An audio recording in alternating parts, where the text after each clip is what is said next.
Hello， 大家好，我係 Kathy。今集我想同大家講下咧關於創作者嘅限制性信念。咁因為我有好多學生咧都係做創作人啦，可能要寫 post 啊、拍片啊、拍 reels 等等。咁但係佢哋成日都同我講咧，佢好冇信心出 post 啊，亦都好唔想做啦。佢明知要做個人品牌先至可以有生意，但係就係唔想做。咁其實點解好多時我哋會唔想做呢？其實唔係你真係唔想做呢啲事情，其實係因為你對於呢啲事情賦予咗太多限制性諗法。咁例如我有一個學生咧，佢係一個移居咗去外國嘅一個小學補習老師啦。咁佢就覺得佢出 post 一定係要同佢教嘅嘢有關啦，一定要寫好多關於作文上面嘅嘢啊，關於點樣讓到小朋友成績更加好一啲資訊性啊、技術上面嘅嘢啦。咁但係我就同佢講，我話其實你唔一定要每一個 post 都出呢啲嘢，其實你可以講好多。你去到外國，你覺得外國嘅教育同香港有咩分別？你覺得有啲乜嘢好嘅嘢係香港嘅家長可以借鏡？一啲關於你嘅價值觀、一啲心情上面嘅嘢，其實你嘅客人都會中意睇嘅。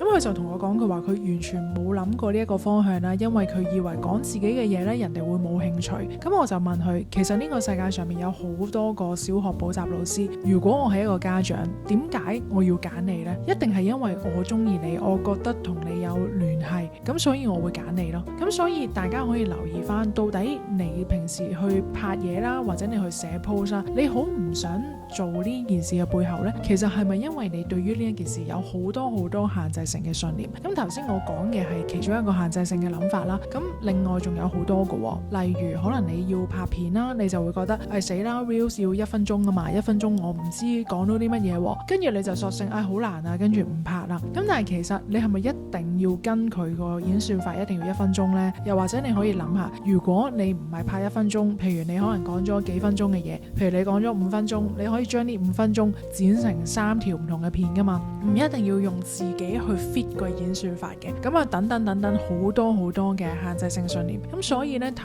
完今集嘅影片呢，咁大家可以諗翻，到底你對於你嘅創作呢，有冇一啲限制性信念？例如亦都有啲人會覺得自己唔夠靚啦，唔中意出鏡啦。但係如果你唔係做美容嘅咁其實你係咪一定需要好靚你先至可以拍片呢？呢啲都係大家可以思考嘅嘢。咁如果你想知道更加多嘅話呢，你可以 click 入去下面條鏈接呢，免費登記翻一個專係俾創作者嘅工作坊。咁呢個工作坊呢，我會講到好多常見嘅創作者犯嘅限制性思維嘅錯誤。咁我哋喺工作坊上面見啦，拜拜。